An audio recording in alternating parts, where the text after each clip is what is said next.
So I came to live in Australia in 1983, emigrated, after doing a fashion and textile design degree in the UK.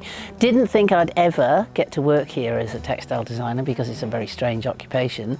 And I got work within 6 weeks of being here. I worked for Actil as designing their bed linen, and then for Kmart, Target, Myers, Harris Scarfe, all of those, which was very random.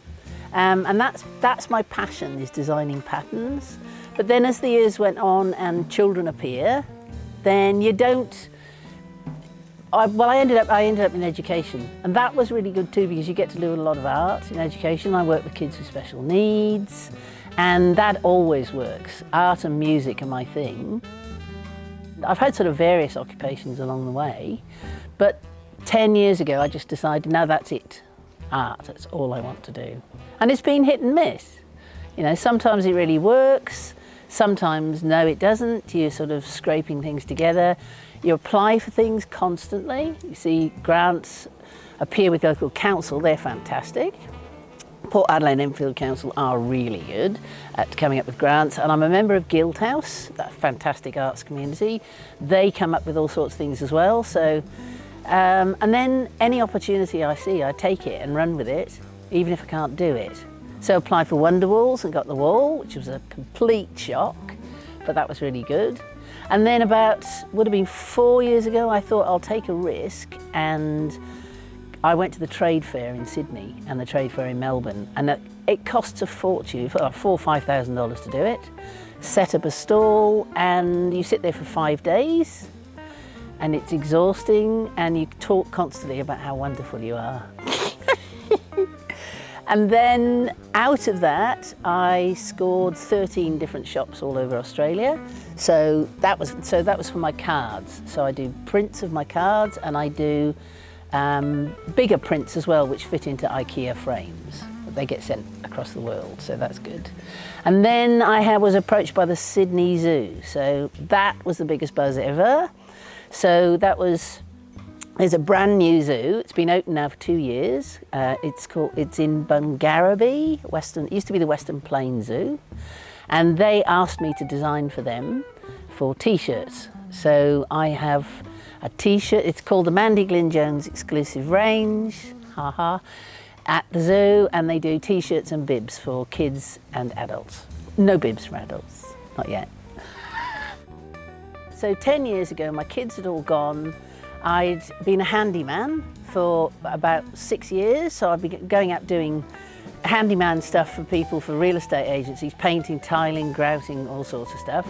And I just thought, no, I don't want to do this anymore. I thought, okay, how am I going to do it? So I think the first thing I did was I entered an art competition and I won. So I realized that, okay, maybe I've got something here that maybe I have a style that appeals to people. So then I thought, okay, I think that was $500. And that was enough to buy some more pens, because I work only in pens, and some decent paper from Port Art Supplies, and then just to keep drawing. And so I was doing portraits to start off with. So I always draw from real life. So it has to be somebody I know or a face I've seen, and I ask them if I can take a photograph and then draw them from that. And then I draw over the top. So I do the patterns. So I'm obsessed with patterns, and I'm obsessed with Escher, the artist. So you get loads of pattern work on it and loads of black and white as well. So the portraits began, and then I realized I could draw. They were quite small. Then I decided to go much bigger. And now I do, well, the biggest is a 2 metre square portrait, which of course you can't exhibit much because it's really had to transport. It was my granddaughter Thea who said, draw ducks. And you always do what your grandchildren tell you. So I started to draw ducks, and the ducks sold really, really well. So I can show you, so they're highly patterned ducks. So again, there's the pattern. And then I moved on to all sorts of Aussie animals. Of course, they're really good big sellers. And then off onto, well, every kind of animal known to man. And have loved every minute. And it seems now that I'm coming back around to the black and white work that I started off with in the beginning. It's really interesting actually. When I'm making something, I have a big drafting table which I drag around the place to draw wherever the light is. And if I could be watching a film or listening to music, and whatever it is I'm drawing, as soon as I now look back at that drawing, I can hear the music and I can see the program that I was watching at the time. So it all starts to connect together. It's challenging, it's really frustrating, it's really hard work. And when you've finished it, there's nothing like it. That level of excitement and wonder that I did that. You know, I have portraits that I do on commission. People will email me their photograph, and I think, oh God, I can't do this. I know the back of my head knows I can because I've done it, but the first week of drawing them is nothing but pain. It really is. And as you're doing it, you're saying to yourself, why did I do this? Why did I say I would do this? But then you fight through it and you come out the other side and you start to see it developing and thinking, then I always leave them propped up. I go away and come back past it the next day and think, oh, that bit's wrong. Or, wow, I really like that bit, I might do more of that. So it's a journey, it's a real journey. For me, that's how I operate anyway. I think creativity is a massive, essential part of life. And even if you can't be a full-on, full-time artist, embrace creativity and bring it into your life any way you can. Whether it's cooking, gardening, photography, painting your house, interior design, whatever it is, really embrace it and value it because it really nurtures you. I've always been a creative person, no matter what the job was that I was doing, and I've had many. But when you're creating, something changes within you, it really does. And it's wonderful, it's a wonderful feeling. And like I was saying before, the battle through that creative process is almost as great as the success at the end. When you've sold a piece, the selling the piece is like the icing on the cake, but the process through it and the wonder that you achieved that yourself, oh, there's nothing like it. I love it. I think what's really important, as you get older in life, you look back a lot more and recognise that take opportunities when they're given to you. There hasn't been a job in my life that I've applied for. It's really bizarre, but having been a textile designer, I did apply for that when I first emigrated.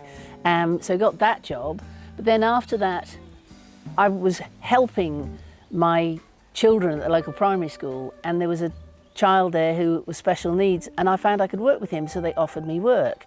Then I was doing the handyman stuff, came about because I'd fixed up a house to sell and the agents had seen me do it. And so take the opportunities that are given to you. Don't be scared, don't try not to stay stuck in the same old thing, unless you really love it, which is great, but take that opportunity, take the risk. Because it's the most rewarding thing ever. I have no idea what I'm going to do when I grow up, you see. It's not always easy. I mean, you still have to be able to make an income, you have to be able to pay the bills, but occasionally, yeah, just run with it, take a risk and run with it. You've only got one shot at this, so enjoy it, do it. If I have an exhibition, the best thing you can do is to sit there drawing at the same time. You don't get much drawing done, but people come to talk to you because they want to see what you're doing. And I have heard millions of times, I can't even draw a stick figure, and you can. If you can ride a bike and be taught to ride a bike, if you can drive a car and not crash into a wall, somebody's taught you to do it. You can be taught to draw. There are those who have, without a doubt, exceptional skills, a talent that's natural, but then you can be taught to draw and practice. You know, it's not like if you sat in a car and just drove it, you'd go straight into a wall, wouldn't you? How long did you practice it for? It's a global skill, like doing your shoes up. Well, obviously, I have 3 children who I absolutely adore, and I would say they are my greatest achievement. They really are, and I absolutely adore all 3 of them. And they're young adults now, and I'm proud of the people that they are. So yes, that's what I'd say, definitely.